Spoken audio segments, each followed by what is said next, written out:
Divyansh academy के online platform पर आपका स्वागत है। आज हम भारतीय वन्य जीव संरक्षण अधिनियम 1972 को पढ़ने वाले हैं। सबसे पहले आप चैनल को सब्सक्राइब कीजिए और यदि वीडियो पसंद आता है तो लाइक और शेयर कीजिए। आज हम एनवायरनमेंट एंड इकोलॉजी सिस्टम के अंतर्गत वन्य जीव संरक्षण अधिनियम 1972 को पढ़ने वाले हैं। यह अधिनियम भारतीय संसद द्वारा 1972 में बनाया गया। अब हम बात करते हैं इस अधिनियम के बारे में। तो सबसे पहले हम बात करते हैं कि दुनिया में पहली बार पर्यावरण संरक्षण की बात 1972 के स्टॉकहोम सम्मेलन में की गई, जिसमें पर्यावरण के साथ साथ वन एवं वन्य जीवों के संरक्षण की बात कही गई। अर्थात पर्यावरण को बचाने तथा पर्यावरण और मनुष्य के मध्य संतुलन की स्थिति को बनाए रखने के उद्देश्य से पहली बार दुनिया में पर्यावरण संरक्षण की बात 5 जून 1972 को हुए स्टॉकहोम सम्मेलन में की गई, जिसमें दुनिया के अधिकतर देशों ने भाग लिया और इस सम्मेलन में यह निर्धारित किया गया कि दुनिया के सभी देश पर्यावरण को बचाने के लिए आगे कार्य करेंगे तथा प्रत्येक वर्ष 5 जून को विश्व पर्यावरण दिवस मनाया जाएगा। इसी के साथ वन एवं वन्य जीवों के संरक्षण की भी बात की गई। अर्थात पर्यावरण के साथ साथ वन और वन में रहने वाले जीवों के संरक्षण की बात भी स्टॉकहोम सम्मेलन में की गई। इस सम्मेलन के समाप्त होने के बाद दुनिया के अधिकतर देशों का झुकाव पर्यावरण संरक्षण की ओर गया तथा इस सम्मेलन का सर्वाधिक प्रभाव भारत पर पड़ा और भारतीय संसद ने 1972 में इस सम्मेलन के उद्देश्यों की पूर्ति के लिए एक अधिनियम पारित किया, जिसे वन्य जीव संरक्षण अधिनियम के नाम से जाना जाता है। इस अधिनियम का उद्देश्य स्टॉकहोम सम्मेलन के उद्देश्यों की पूर्ति तथा प्रभावी ढंग से वन और वन्य जीवों को सुरक्षा मिल सके तथा उनके होने वाले अवैध व्यापार तथा शिकार और वन उत्पादों के अवैध व्यापार पर नियंत्रण स्थापित हो सके। इसी के साथ साथ वन में रहने वाले ऐसे जीव जो पारिस्थितिकी तंत्र के लिए अत्यंत महत्वपूर्ण हैं, उन्हें संरक्षण प्राप्त हो सके। इसी उद्देश्य की पूर्ति के लिए भारतीय संसद द्वारा 1972 में वन्य जीव संरक्षण अधिनियम पारित किया गया और बाद में इस अधिनियम को और अधिक कठोर बनाने के उद्देश्य से संसद द्वारा जनवरी 2003 में इसे संशोधित किया गया और इसका नाम भारतीय वन्य जीव संरक्षण अधिनियम 2002 रखा गया। यह अधिनियम जंगली जानवरों, पक्षियों और पौधों को और अधिक सुरक्षा प्रदान करता है। पूरे देश में यह कानून लागू होता है। जब संसद द्वारा 1972 में वन्य जीव संरक्षण अधिनियम को पारित किया गया था, तब इसका प्रभाव जम्मू कश्मीर को छोड़कर समस्त भारत पर लागू होता था, परंतु पिछले वर्ष जम्मू कश्मीर से धारा 370 को हटाने के बाद अब इस कानून का प्रभाव संपूर्ण भारत पर लागू होता है। इस कानून में राज्य वन्य जीव सलाहकार बोर्ड जंगली पशुओं और पक्षियों के शिकार पर नियंत्रण, वन्य जीवन से समृद्ध अभयारण्यों एवं नेशनल पार्कों की स्थापना, जंगली पशुओं के व्यापार पर नियंत्रण, पशु उत्पादों पर कानून व कानून के उल्लंघन पर कानूनी सजा का प्रावधान किया गया। अर्थात जब भारतीय संसद ने 1972 में वन्य जीव संरक्षण अधिनियम पारित किया, उसके बाद ही संपूर्ण देश में नेशनल पार्क, सेंचुरी तथा सामुदायिक रिजर्व केंद्र स्थापित किए जाने लगे। इसी कानून के तहत वन्य जीवों को बचाने के लिए प्रोजेक्ट टाइगर, प्रोजेक्ट एलिफेंट तथा प्रोजेक्ट अंगुल आदि कई मिशन चलाए गए, जिनका उद्देश्य वन और वन्य जीवों की सुरक्षा था। इस अधिनियम के द्वारा चूंकि वन राज्य सूची का विषय था, अतः राज्य सरकारों को यह निर्देश दिया गया कि वह प्रत्येक राज्य में राज्य वन्य जीव बोर्ड का गठन करे, जो इस बात की लिखा पढ़ी करे कि यह कानून राज्य में कितनी हद तक सफल हुआ तथा इस कानून की क्या क्या कमियां हैं, इस कानून को प्रभावी ढंग से कैसे लागू किया जा सकता है। इन सभी उद्देश्यों की पूर्ति के लिए राज्य स्तर पर राज्य वन्य जीव बोर्ड का गठन किया गया, जिसका अध्यक्ष मुख्यमंत्री स्वयं होता था। इस अधिनियम के द्वारा चिड़ियाघर, नेशनल पार्क और वन्य अभ्यारण्यों की स्थापना की गई। पूरे भारत में अधिक से अधिक नेशनल पार्कों की स्थापना की जाने लगी तथा प्रोजेक्ट टाइगर को नेशनल पार्कों में लागू किया जाने लगा। वन्य जीव संरक्षण अधिनियम में 6 अनुसूचियां हैं जो निम्नलिखित हैं।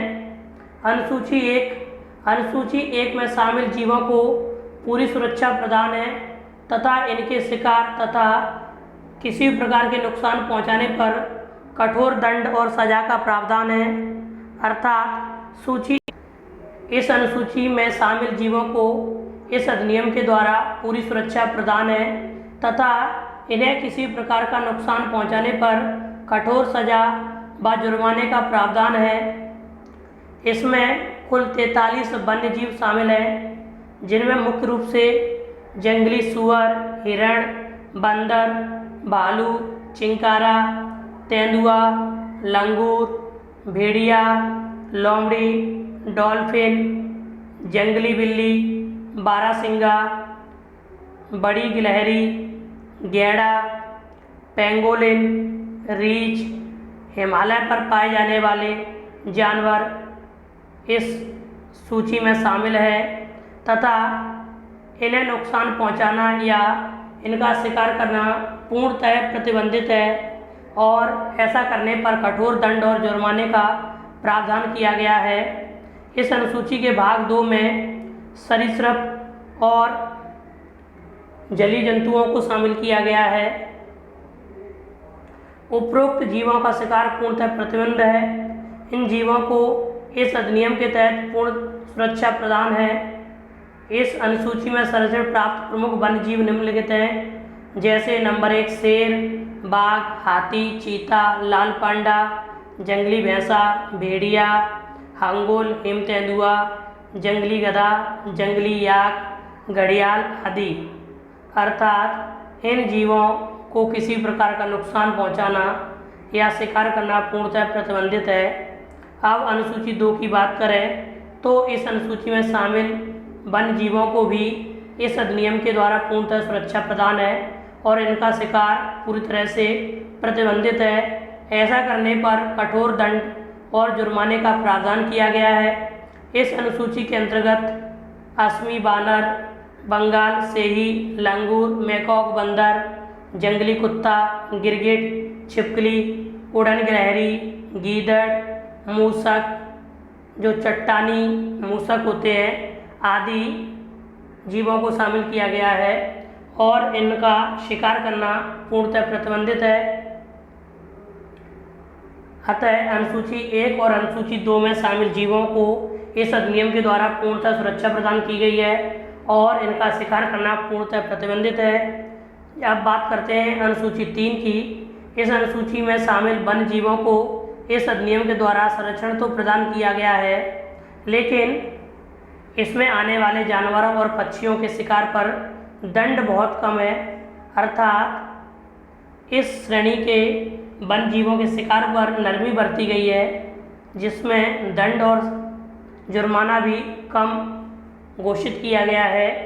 इस अनुसूची के अंतर्गत चीतल, गोरल, लकड़बग्गा, नीलगाय, सांवर आदि वन्य जीव शामिल हैं। अर्थात अनुसूची 3 में शामिल वन्य जीवों और पक्षियों के शिकार पर सजा का प्रावधान तो है, परंतु सजा और जुर्माना बहुत कम है। इसी प्रकार अनुसूची 4 में शामिल वन्य जीवों के शिकार पर भी बहुत कम सजा का प्रावधान है। इस अनुसूची के अंतर्गत नेवला, भारतीय शेही, करतल, गिलहरी, जाहक आदि वन्य जीव शामिल हैं। इसके अलावा सारंग, बुलबुल, सारस, पनडुब्बी, कोयल, बतख, हंस, मैना, उल्लू, गिद्ध आदि पक्षियों को भी इस अनुसूची में शामिल किया गया है। इन जीवों के शिकार को प्रतिबंधित तो किया गया है, परंतु सजा का प्रावधान बहुत कम है। अब हम बात करते हैं अनुसूची 5 की। थोड़ा यहाँ पर स्पष्ट लिखा नहीं है, मैं पढ़कर सुना दूंगा। अनुसूची 5, इसमें शामिल जीवों का शिकार किया जा सकता है, अर्थात ये जीव इस अधिनियम से बाहर हैं, इन्हें इसके तहत संरक्षण प्राप्त नहीं होता है। इसमें कौआ, चूहा आदि शामिल है। अर्थात अनुसूची 5 में शामिल जीवों को इस अधिनियम के तहत शिकार के लिए प्रतिबंधित नहीं किया गया, इनका शिकार किया जा सकता है, जिसमें कौआ, चूहा आदि शामिल है। अतः हम कह सकते हैं कि अनुसूची 1 और अनुसूची 2 में शामिल जीवों के शिकार को पूर्णतः प्रतिबंधित किया गया है और शिकार करने पर कठोर दंड और जुर्माने का प्रावधान है। अनुसूची 3 और अनुसूची 4 के जीवों को संरक्षण तो प्राप्त है, परंतु उनके शिकार पर बहुत कम सजा का प्रावधान है, जबकि अनुसूची 5 में शामिल जीवों को इस अधिनियम से बाहर रखा गया है और उनके शिकार पर कोई भी सजा का प्रावधान नहीं है। अब हम बात करते हैं अनुसूची 6। इस अनुसूची में श्रेणीबद्ध किए गए पौधों के कृषिगत उपयोग एवं वाणिज्यीकरण पर प्रतिबंध लगाया गया है। अर्थात अनुसूची 6 में पेड़ पौधों को संरक्षण प्रदान किया गया है और इन पेड़ पौधों के कृषिगत उपयोग एवं वाणिज्यीकरण पर रोक लगाई गई है। इसी अनुसूची के तहत ही अधिकारियों को शिकार के संबंध में अपराध निर्धारित कर सजा देने एवं जुर्माना तय करने का प्रावधान है। अर्थात अधिकारियों को यह अधिकार दिया गया है कि यदि किसी शिकारी द्वारा प्रतिबंधित जीवों का शिकार किया जाता है तो उन पर अपराध निर्धारित किया जा सकता है और सजा एवं जुर्माना तय किया जा सकता है। 1982 में लागू हुए इस कानून के संशोधन ने पशुधन के वैज्ञानिक प्रबंधन के उद्देश्य से जंगली पशुओं को पकड़ने व उनके परिवहन की अनुमति दे दी। 1982 में संशोधन के तहत जंगली पशुओं को पकड़ने व उनके परिवहन की अनुमति दे दी। ऐसे जीव जिन्हें हम वर्मी जीव कहते हैं, वर्मी जीव से आशय ऐसे जीवों से होता है, वर्मी जीव से आशय ऐसे जीवों से होता है जिनके शिकार करने की राज्य सरकार ने अनुमति दे दी हो। अर्थात उनकी संख्या बढ़ने से फसलों को नुकसान होता है तथा अन्य जीवों को नुकसान होता है, इसलिए सरकार द्वारा उनके शिकार की अनुमति दे दी जाती है। 2002 में इस अधिनियम में संशोधन किया गया और एक नया अध्याय 4A जोड़ा गया, जिसमें जीवों के अवैध शिकार और व्यापार से अर्जित की गई संपत्ति की जब्ती का प्रावधान किया गया। अर्थात यदि कोई शिकारी या कोई व्यक्ति जीवों के शिकार या उनके अवैध व्यापार से जो भी कमाई करता था, इस अधिनियम में जब संशोधन किया गया उसके तहत इस प्रकार की कमाई को सरकार जब्त कर सकती है। इसके अलावा सामुदायिक रिजर्व क्षेत्र की स्थापना जैसी नई धारणाएं सामने रखी गई और पशुओं में मछलियों को भी शामिल किया गया। सामुदायिक रिजर्व क्षेत्र से आशय होता है कि कोई भी आम व्यक्ति किसी भी क्षेत्र को रिजर्व करके वहाँ पर वन्य जीवों को संरक्षण प्रदान कर सकते हैं।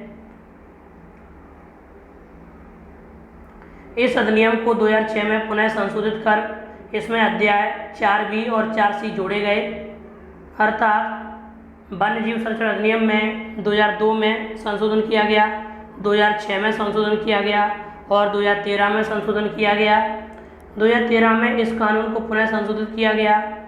इस संशोधन में कुछ परिस्थितियों को छोड़कर पशु जाल के उपयोग पर प्रतिबंध लगा दिया। संरक्षित क्षेत्रों के प्रबंधन में ग्राम सभा और ग्राम पंचायत को शामिल करने के साथ ही अंडमान निकोबार द्वीप समूह की शिकारी व संग्राहक जनजातियों को कुछ हद तक शिकार के अधिकार प्रदान किए गए, अर्थात 2013 में इस कानून को संशोधित करके अंडमान निकोबार द्वीप समूह जैसे जनजातीय क्षेत्रों में शिकार की कुछ हद तक जनजातियों को अनुमति दे दी गई तथा इस संशोधन में अभयारण्यों तथा उनकी सीमा में शिकार करने पर 5 से 7 साल की सज़ा और 5 से 25 लाख रुपए तक के जुर्माने का प्रावधान किया गया, अर्थात सज़ा को बढ़ाया गया।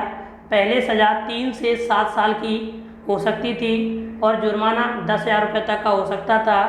सज़ा को बढ़ाकर 5 से 7 साल किया गया और जुर्माने को 5 से 25 लाख तक किया गया तथा यदि कोई व्यक्ति अपराध को दोहराता है तो उसकी सज़ा को 7 साल और जुर्माने को 30 लाख तक किया जा सकता है। इसके अलावा इस संशोधन अधिनियम के द्वारा वन्य जीव अपराध नियंत्रण ब्यूरो का गठन किया गया, जिसका उद्देश्य यह रहेगा कि वन्य जीवों पर कितने अपराध हुए और उन्हें रजिस्टर किया गया कि नहीं किया गया। इस प्रकार वन्य जीव अपराध नियंत्रण ब्यूरो वन्य जीवों पर होने वाले अपराधों को कंट्रोल करेगा तथा उन्हें रजिस्टर कर रखेगा।